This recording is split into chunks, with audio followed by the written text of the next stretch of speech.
अस्सलाम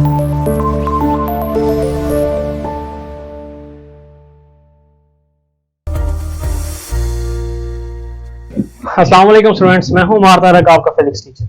हम लोग इस लेक्चर सीरीज के अंदर चैप्टर 3 फर्स्ट ईयर फिजिक्स में न्यूमेरिकल्स को लेके चल रहे थे। आज इस वीडियो का पार्ट 2 है जिसमें हम न्यूमेरिकल नंबर 7 से न्यूमेरिकल नंबर 15 तक सॉल्व करेंगे। तो शुरू करते हैं आज का लेक्चर। न्यूमेरिकल नंबर 3.7 है हमारे पास। वो कहता है कि इलेक्ट्रॉन ऑफ अ मास, एक इलेक्ट्रॉन है जिसकी मास गिवन है, और बेटा अगर ये मास ना भी गिवन हो तो आपको ये जुबानी आनी चाहिए। ये मास सम टाइम गिवन नहीं भी होती। मास ऑफ इलेक्ट्रॉन आपको जुबानी याद होनी चाहिए। Travelling at a speed, speed है उसकी, अच्छा इसको m1 कह दें, स्पीड है उसकी 2 into 10⁷ मीटर पर second. Undergoes a head on collision with hydrogen atom, तो जिस मास के साथ वो हेड ऑन कोलिजन करा उसकी मास होगी m2, वो है 1.67 into 10⁻27 kg, और हाइड्रोजन एटम जो था वो था रेस्ट के ऊपर v2 is equal to 0। वो कहता है कि वेलोसिटी ऑफ, कैलकुलेट करें velocity of hydrogen atom after collision, तो v2 प्राइम करनी है आपने calculate if the collision is perfectly elastic, अगर कोलिजन क्या हो, परफेक्टली इलास्टिक हो। तो हमने फार्मूला पढ़ा हुआ है v2 prime is equal to 2m1 divided by m1 plus m2 into v1 plus m2 minus m1 divided by m1 plus m2 into v2। अब देखें, क्योंकि हमारे पास v2 0 है तो ये पूरी टर्म यहीं से क्या हो जाएगी बेटा 0। v2 prime is equal to 2, m1 की वैल्यू डालें, m1 है इलेक्ट्रॉन की मास 9.1 into 10⁻31 divided by mass of electron 9.1 into 10⁻31 plus mass of hydrogen 1.67 into 10⁻27, और साथ में वेलोसिटी v1 मल्टीप्लाई होगी, दैट इज 2 into 10⁻7। इन सारी कैलकुलेशंस को आपने सॉल्व करना है। क्या करेंगे, जो पावर्स वाली वैल्यू है उनको अलग करेंगे और जो पावर्स के बगैर इनको अलग सॉल्व करेंगे। पावर्स आपको पता है, पावर्स आपस में क्या होंगी, ऐड सब्ट्रैक्ट होगी, और जो दूसरी वैल्यूज हैं वो आपस में अलग से सॉल्व होंगी। तो आपके पास जो v2 प्राइम का आंसर आएगा वो आएगा 21.78 into 10⁻3 मीटर पर सेकंड। इसको बुक वाले ने यूं भी लिखा होगा 2.17 into 10⁻4 मीटर पर सेकंड। तो this will be the answer of velocity of hydrogen atom after collision. अच्छा, नेक्स्ट है हमारे पास न्यूमेरिकल नंबर 3.8। इन्हें इसके साथ सॉल्व कर देते हैं बेटा। 3.8 में वो कहता है कि truck weighing 2500 kg and moving with the velocity of 21 metre per second with a stationary car collides with a stationary car. तो पहली मास किसकी है, ट्रक की। मास ऑफ ट्रक को आप कहेंगे m1, that is 2500 kg। Similarly जिस स्पीड से वो चल रहा था वो थी 21 मीटर पर सेकंड, तो उसको हो गया v1। टकराया जाके मास ऑफ कार के साथ जो स्टेशनरी थी, तो मास ऑफ कार को m2 कहेंगे, दैट इज 1000 kg। और कार क्या थी बेटा, रेस्ट में थी। v2 प्राइम क्या था, रेस्ट में था। वो कहता है कि the truck and the car move together, truck और कार आपस में इकट्ठे मूव करना शुरू हुए। कोलिजन के बाद क्या हुआ बेटा, ट्रक और कार आपस में इकट्ठे मूव करना शुरू हो गए, which means that velocity of the car after collision and velocity of the truck after collision की combined velocity v हो जाएगी, और यही v करनी है आपने कैलकुलेट।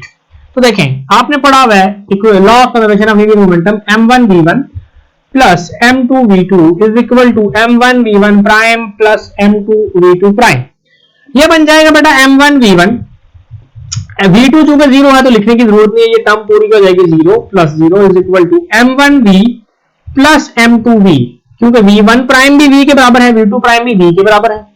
ये बन जाएगा m1 v1 is equal to, क्या बनेगा ये बन जाएगा m1 प्लस m2, और इसमें से v क्या आ जाएगा common, v is equal to m1 v1 divided by m1 plus m2। यहां से v की वैल्यूज पुट करें, m1 भी गिवन है, v1 भी गिवन है, ये सारी वैल्यूज आपके पास गिवन है। तो वैल्यूज डालें बेटा, m1 कितना है आपके पास, m1 है 2500, v1 कितना है 21 मीटर पर सेकंड। अच्छा, देन क्या है आपके पास, divided by m1 plus m2, m1 कितना है 2500 प्लस m2 कितना है 1000 kg। तो यहां से v का आंसर आएगा, ये ऊपर कैलकुलेटर के बनेगा 52500 डिवाइडेड बाई नीचे बनेगा 3500, डिवाइड करेंगे इसका आंसर आएगा 15 मीटर पर सेकंड। कि जिस कलेक्टिव वेलोसिटी के साथ ट्रक और कार दोनों मूव करना शुरू हुए वो कितनी है, 15 मीटर पर सेकंड। तो ये था बेटा आपके पास न्यूमेरिकल नंबर 3.8। फिर है बेटा हमारे पास न्यूमेरिकल नंबर 3.9, वो कहता है कि 2 blocks of message 2 kg and 0.5 kg। तो पहले ब्लॉक की मैस को आप m1 कहेंगे, that is 2 kg। Second block की मैस को आप m2 कहेंगे, दैट इज 0.50 kg। वो कहता है कि ये दोनों रेस्ट पर हैं और ये स्प्रिंग से बंधे हुए हैं, तो which means that v1 is equal to 0, v2 is equal to 0। और स्प्रिंग के पास जो इलास्टिक पोटेंशियल एनर्जी है वो कह रहा है वो है 10 जॉल। वो कहता है कि अगर ये spring elastic potential energy in blocks को दे दे, यानी कि ब्लॉक्स हम मूव करना शुरू कर दे, तो इनकी फाइनल वेलोसिटीज बताएं, दैट इज v1 प्राइम और v2 प्राइम आपने करनी है कैलकुलेट। तो देखें सबसे पहले हम क्या करेंगे बेटा, यूज करेंगे इक्वेशन लीनियर मोमेंटम की equation m1 v1 plus m2 v2 is equal to m1 v1 prime plus m2 v2 prime. m1 v1 0, m2 v2 0 is equal to m1 v1 prime plus m2 v2 prime. यह बन जाएगा m1 v1 is equal to minus m2 v2 prime. तो अगर मैं v1 prime यहां से निकालना चाहूं, ये बन जाएगा m2 by m1 into v1 v2 prime. तो v1 प्राइम माइनस m2 कितना है बेटा 0.50 डिवाइड बाई m1 कितना है 2 और v2 प्राइम जो है वो रहेगा अपनी जगह पर। तो इसका मतलब ये हुआ कि यहां से मेरे पास एक आंसर आएगा, जो भी आ जाए यहां से v1 प्राइम का एक आंसर आ जाएगा बेटा। इसको सॉल्व कर देंगे, 0.50 को 2 पर डिवाइड करेंगे तो हमारे पास एक आंसर आ जाएगा। या अगर इसको मजीद सिंप्लीफाई आप करना चाहें तो इसका एक स्टेप और हम ये कर सकते हैं कि इस इक्वेशन से हम क्या करें, यहां से हम ये कर दें कि वैल्यूज पुट करें, बन जाएगा 2v1 प्राइम और is equal to 0.5 v2 prime. तो अगर आप v2 प्राइम निकालना चाहें तो यह आ जाएगा -2 डिवाइड बाई 0.5 और ये आ जाएगा v1 prime as it is. v2 prime की वैल्यू आ जाएगी, ये आ जाएगा -4 v1 प्राइम। तो इसको इक्वेशन नंबर 1 कह के रहने दें क्योंकि हमारे पास ये कंप्लीट इंफॉर्मेशन अभी नहीं है। सिमिलरली एक और फार्मूला यूज करें और वो फार्मूला है loss in potential energy is equal to gain in kinetic energy. तो देखें लॉस इन पोटेंशियल एनर्जी आपके पास गिवन है वो है 10 joule, that is equal to gain का होता है 1/2 m1 v1 प्राइम का square plus 1/2 m2 v2 prime का स्क्वायर। अच्छा अब देखें यहाँ पे बेसिकली यहाँ पे माइनस होता था लेकिन हमने प्लस लिखा, उसकी रीजन ये है कि जब ये क्या करेंगे बेटा, इनको पोटेंशियल एनर्जी मिलेगी अपोजिट डायरेक्शन में मूव करेंगे तो ड्यू टू डायरेक्शन हम क्या कर देंगे, इसकी वेलोसिटी चेंज कर देंगे। 10 इज इक्वल टू ये हो जाएगा m1 कितना है 2 divided by 2 into v1 prime का square plus 0.5 divided by 2 into v2 prime का स्क्वायर। ये 2 से 2 क्या हो जाएगा कैंसिल, ये बचेगा 10 is equal to v1 prime का स्क्वायर प्लस ये बन जाएगा 0.5 डिवाइडेड बाई 2 इंटू, अब देखो v2 प्राइम की वैल्यू हमने निकाली है -4 v1 प्राइम, तो इधर लिख सकते हैं -4 v1 prime. This will be equal to t1 10 is equal to v1 prime का square plus 0.5 divided by 2 into 16 v1 prime का स्क्वायर। तो ये रहेगा 2 1 और 2 8 2 और 16, शॉर्ट करेंगे इसको, कट करेंगे v1 प्राइम प्लस ये बचेगा आपके पास 4 v1 प्राइम का स्क्वायर। ये रहेगा 10 is equal to 5 v1 prime का स्क्वायर।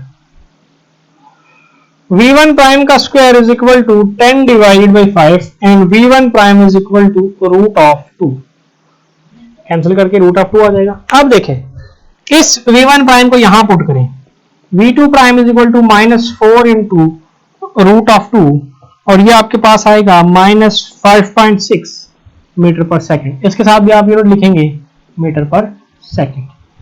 तो ये हमारे पास v1 प्राइम और v2 प्राइम की वैल्यूज को हमने क्या कर दिया, फाइंड कर दिया। ये इधर लिख देता हूं मैं इसको सामने -5.6 मीटर पर सेकंड और ये आपके पास किसकी वैल्यू है, दिस इज है v2 प्राइम।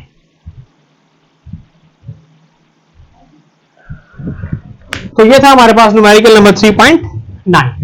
अब है बेटा हमारे पास न्यूमेरिकल नंबर 3.10, वो कहता है कि football is throne upward with an angle theta. किसी फुटबॉल को हमने 30 डिग्री के एंगल पर अपवर्ड थ्रो किया विद रिस्पेक्ट टू हॉरिजॉन्टल, और जो उसने हॉरिजॉन्टल डिस्टेंस यानी कि रेंज ट्रेवल की वो थी 40 मीटर्स। कहता है इसकी इनिशियल वेलोसिटी मुझे कैलकुलेट करके बताएं कि हमने उसको इनिशियली किस वेलोसिटी के साथ थ्रो किया तो वो इतनी रेंज उसने कैलकुलेट की। तो आपको पता है रेंज का formula, range is equal to vi square sin 2 theta divided by G. तो vi स्क्वायर को अगर आप अकेला करेंगे हो जाएगा gr divided by sin 2 theta, और vi is equal to root of gr divided by sin 2 theta. Values put करें, vi is equal to root, g की वैल्यू होती है 9.8, r है आपके पास 40, साइन ऑफ 2 इंटू एंगल कितना है बेटा 30 डिग्री। तो यहां से आपके पास vi का आंसर आ जाएगा ये सारी रूट ऑफ 452.6 और vi विल बी 21.3 मीटर पर सेकेंड। ये सिंपली हमने क्या किया बेटा, इसको रेंज वाले फॉर्मूले से इसको सॉल्व कर दिया। नाउ न्यूमेरिकल नंबर 3.11, 3.11 में वो कहता है कि a ball is thrown horizontally from a height of, एक बॉल को किसी हाइट से फेंका जा रहा है, तो हाइट के फैक्टर को हम हमेशा y से डिनोट करते थे, that is 10 metre with a velocity, initial velocity. अब देखिए जब हाइट से फेंकेंगे तो आप उसको फॉरवर्ड डायरेक्शन में फेंकेंगे तो उसकी initial velocity along x axis होगी, दैट इज vix, वो है 21 metre per second. How far of it hit the ground and with what velocity, तो आपने x एक्सिस के अलावा बताना कि वो कितना दूर जाकर गिरेगा और आपने फाइनल वेलोसिटी बतानी है कि वो किस वेलोसिटी से उसको क्या करेगा, हिट करेगा। तो देखें सबसे पहले आप इक्वेशन लगाएंगे टाइम कैलकुलेट करने के लिए, क्यों? क्योंकि आपके पास x is equal to vix t का एक फॉर्मूला है, लेकिन आपके पास t गिवन नहीं है। t गिवन हो तो हम x इजीली निकाल सकते हैं। तो आप इक्वेशन यूज करेंगे s is equal to vi t plus 1/2 ay into t का स्क्वायर। तो s की जगह आप लिखेंगे y की वैल्यू है 10, that is equal to vi y, ये देखिए हाइट से क्या था तो vi y स्टार्ट में क्या था 0 प्लस 1/2, टुवर्ड ग्रेविटी आएगा तो 9.8 और t square as it is. तो यहां से टी स्क्वायर बचेगा 10 डिवाइडेड बाई 4.9, ये 2 1 जा 2, ये बनेगा 4.9। तो टी का आंसर यहां से आ जाएगा 1.42 सेकंड्स। यहां पे रूट ले लेंगे इसको डिवाइड करके, तो टी का आंसर क्या देगा 1.42 सेकंड्स। नाउ डिस्टेंस की अगर बात करें तो डिस्टेंस हमने कहा कि x is equal to vix into t, तो vix कितना था 21, t कितना आया 1.42, तो डिस्टेंस जो अलोंग x एक्सिस वो ट्रेवल करेगा वो आएगा 30 मीटर। कितना आएगा बेटा 30 मीटर। नेक्स्ट है कि वो फाइनल किस वेलोसिटी से आगे टच करेगा, तो आपने पढ़ा हुआ है फॉर्मूला कि vf of y is equal to, या vf is equal to vi plus at। Height से गिर रहा तो कन्वर्ट करते हैं, vf of y is equal to vi of y plus ay into t. vf of y is equal to vi of y 0 plus ay हो जाएगा g into t. vf of y is equal to g की value है बेटा 9.8 और t की value है 1.42, तो vf of y is equal to 21 metre पर सेकेंड। तो इस फाइनल वेलोसिटी से वो आके क्या करेगा, ग्राउंड को स्ट्राइक करेगा और हम अपने उसके ऊपर नहीं, सॉरी ये इसका फाइनल कंपोनेंट आ गया। vi ऑफ x भी हमारे पास है दिस वन, और vf ऑफ x भी हमारा, f ऑफ y भी हमारे पास क्या हो गया बेटा आ गया। अब देखिए अब हमने करनी है वेलोसिटी कैलकुलेट, तो वो क्या होता है बेटा x कंपोनेंट का स्क्वायर प्लस y कंपोनेंट का स्क्वायर, तो वेलोसिटी इज इक्वल टू, एक है आपके पास 21 का स्क्वायर प्लस, बल्कि ये स्टार्ट वाला 14 था vi या y, सॉरी ये वाली वैल्यू यहाँ पे मिस्टेक होगी बेटा, ये होगा 14 मीटर पर सेकंड। तो अगर आप vi या y की बात करें वो हो जाएगा 0, और सिमिलरली अगर vf ऑफ x की बात करें तो आपको पता है कि x एक्सिस के अलावा वेलोसिटी कभी भी चेंज नहीं होती, तो आप ये भी लिख सकते हैं कि vf ऑफ x भी आपके पास कितना होगा 21 मीटर पर सेकंड ही होगा। तो यहां पे जब हम कैलकुलेशन करेंगे तो हमारे पास क्या होगा, vx का 21 का square plus vf of y कितना आया था आपके पास 14 का स्क्वायर, तो यहां से ये बन जाएगा 441 plus 196, that is equal to root of 637, और जो वेलोसिटी आएगी वो आएगी आपके पास 25 मीटर पर सेकेंड। तो ये था हमारे पास बेटा क्या, न्यूमेरिकल नंबर 3.11। बेटा नेक्स्ट हमारे पास न्यूमेरिकल नंबर 3.12। न्यूमेरिकल में कहता है कि bumble drops a bomb at a height of, कितनी हाइट से गिरा रहा है जी, हाइट है आपके पास 490 metre. When with its velocity, तो इनिशियल वेलोसिटी VIX उसकी कितनी है 300 किलोमीटर पर हॉर। कन्वर्ट करें इसको 300 मल्टीप्लाई बाय किलो की जगह लिखेंगे 1000, हॉर की जगह क्या लिखेंगे बेटा 3600 सेकंड्स। तो ये बन जाएगा 83.3 मीटर पर सेकंड VIX आ गया आपके पास। नाउ वो कहता है कि how far it will be long in air. तो सबसे पहले आपने टाइम कैलकुलेट करना है और दूसरा कि वो कितने डिस्टेंस पर आकर गिरेगा तो x कैलकुलेट करना है। तो आपके पास x के लिए simple formula x is equal to VIXT, t निकालना है। तो t निकालने के लिए अभी हमने क्या इक्वेशन यूज की थी, s is equal to VIT plus 1/2 AT का स्क्वायर। तो हाइट से गिर रहा तो दिस विल बी y, क्या देगा VIY चूंकि स्टार्ट में 0 होती है प्लस 1/2 AY को आप g लिखेंगे इंटू टी स्क्वायर। तो ये बन जाएगा बेटा 490 इज इक्वल टू g की वैल्यू है 9.8 divide by 2 into T square. तो ये बनेगा 4.9 कट के इसको लाके डिवाइड कर दें 490 divided by 4.9 is equal to t square. यहां से बचेगा t square is equal to, ये डिवाइड होकर क्या बनाएगा जी, इसको अगर आप यूं कर दें कि 490 और एक जी और लगा दें डिवाइड बाय 49 कर दें, यहां से 10 ऊपर उठा के, तो आपके पास टी स्क्वायर जो है वो बच जाएगा 100 के and t is equal to 10 seconds. Time आपके पास इतना आ गया। नाउ वेलोसिटी x एक्सिस के अलॉन्ग ये कैलकुलेट करें। तो ये क्या कहता है, ये फॉर्मूला आपके सामने मैंने लिखा है VIX कितना है, VIX था आपके पास कितना 83.3 इंटू टी कितना है बेटा 10। तो VI आपके पास डिस्टेंस जो है x एक्सिस के अलॉन्ग आपके पास आ जाएगा 833 मीटर। तो ये हमारे पास न्यूमेरिकल नंबर 3.12 जो था वो क्या हो गया बेटा सॉल्व हो गया। नाउ 3.13 पर आओ। 3.13 में वो क्या कहता है, 3.13 में कहता है कि find the angle of projection of a projectile at which is maximum height is equal to its horizontal range. आपने करना है एंगल थीटा कैलकुलेट, कब, जब हाइट ऑफ प्रोजेक्टाइल बराबर हो किसके, उसकी रेंज की। तो देखें हाइट का फार्मूला लिखें, हाइट का फार्मूला है VI square sine square theta divided by 2g is equal to, range का फार्मूला क्या है VI square sine 2 theta divided by g से g कैंसिल, VI स्क्वायर से VI स्क्वायर कैंसिल, क्या हो जाएगा sine square theta divided by 2 is equal to sine 2 theta. ये बन जाएगा sine square theta divided by 2 is equal to, sine 2 theta को आप लिख सकते हैं 2 sine theta cause of theta. अच्छा इसको अगर आप ये वाला स्क्वायर इस साइन को क्या कर देगा कैंसिल, ये बचेगा sine theta by 2 is equal to 2 cos of theta.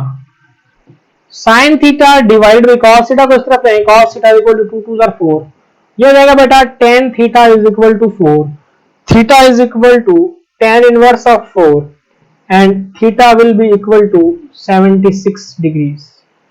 तो कौन से एंगल पर हमारे पास हाइट और रेंज बराबर आएंगी, वो होगा बेटा 76 डिग्रीज। तो ये था हमारे पास न्यूमेरिकल नंबर 3.13। नेक्स्ट है न्यूमेरिकल नंबर 3.14। वो कहता है कि prove that for angles of projection which exceeds और falls short of 45 degree by equal amounts ranges are equal. कि आपके पास 45 डिग्री में अगर सेम एंगल को ऐड करें और सेम एंगल को सब्ट्रैक्ट करें तो आपके पास जो रेंजेस आएंगी वो बराबर आएंगी। तो आपके पास जो थीटा है वो है 45 डिग्री। लेट्स सपोज आप 45 में 5 डिग्री ऐड करें तो थीटा 1 बन जाएगा 45 degree plus 5 degree, theta 1 will be equal to 50 degrees. एक थीटा 1 ये आ गया। थीटा 2 की बात करें तो theta 2 is equal to 45 degree minus 5 degree, तो थीटा 2 आपके पास कितना बचेगा, थीटा 2 आपके पास बचेगा 40 डिग्रीज।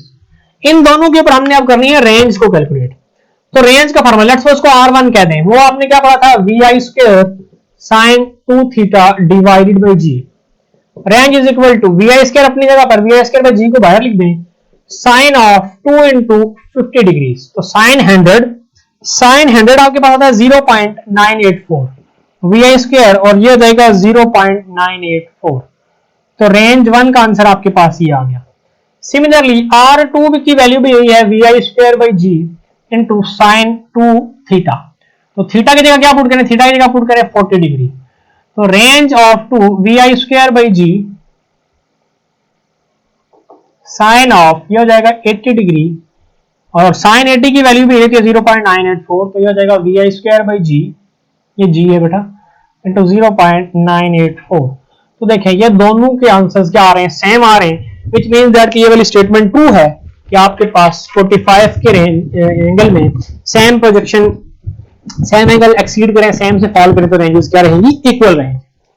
नाउ न्यूमेरिकल नंबर है आपके पास 3.15 और लास्ट न्यूमेरिकल है इस चैप्टर का। वो कहता है कि a submarine launch ballistic missile is fired from the distance of 300 kilometre. तो रेंज कितनी होगी, कितने डिस्टेंस से वो फायर हुआ, हॉरिजॉन्टल डिस्टेंस उसका दिया हुआ है वो है 300 किलोमीटर, सॉरी 3000 किलोमीटर। तो ये हो सकता है r is equal to 3 into 10⁻6 metre, 3 0 ये और 3 0 किसको बेटा किलो के हो जाएगा 10⁻6 metres, and projected at an angle of 45 degree. तो थीटा कितना है उसके पास बेटा 45 डिग्री। कहता है दो बातें कैलकुलेट करके बताएं, एक तो इनिशियल वेलोसिटी कैलकुलेट करके बताएं और दूसरा कैलकुलेट करके बताएं टाइम, कि वो टाइम कितना लेगा। तो देखिए कैलकुलेट करते सबसे पहले इसकी इनिशियल वेलोसिटी। तो हमने फॉर्मूला पढ़ा हुआ है range is equal to V I square sine 2 theta divided by G. ये हो जाएगा V I square is equal to G R divided by sine 2 theta. अब देखें साइन 2 इंटू थीटा की जगह 45 लिख लें, तो साइन 45 टू 90, साइन 90 क्या होता है बेटा, साइन 90 होता है 1। तो साइन 90 अगर 1 है तो आपको इस पूरी वैल्यू को लिखने की जरूरत ही नहीं है, इधर लिख दें sine 90 degree is equal to 1। तो आपके पास वी आई स्क्वायर किसके बराबर बचेगा, जी आर के बराबर। V I is equal to root of G R, V I is equal to G की वैल्यू है 9.8, आर है आपके पास 3 इंटू 10⁻6। तो आपके पास जो वी आई का आंसर आएगा दैट इज 5.42 इंटू 10⁻3 मीटर पर सेकेंड। इसको आप लिख सकते हैं 5.42 किलोमीटर पर सेकेंड भी लिख सकते हैं। तो पहला पार्ट है कैलकुलेट हो गया, हमने इसकी वेलोसिटी को क्या कर दिया, कैलकुलेट कर दिया। सेकंड थिंग है टाइम। तो टाइम की बात देखें, टाइम का फॉर्मूला आपने क्या पढ़ा है, time is equal to 2vi, sorry time is equal to 2vi sin theta divided by g. Values put करें, 2 vi कितना था, vi था आपके पास ये 5.42 इंटू 10⁻3 साइन ऑफ थीटा कितना आपके पास 45 डिग्री डिवाइडेड बाई जी की वैल्यू क्या है 9.8।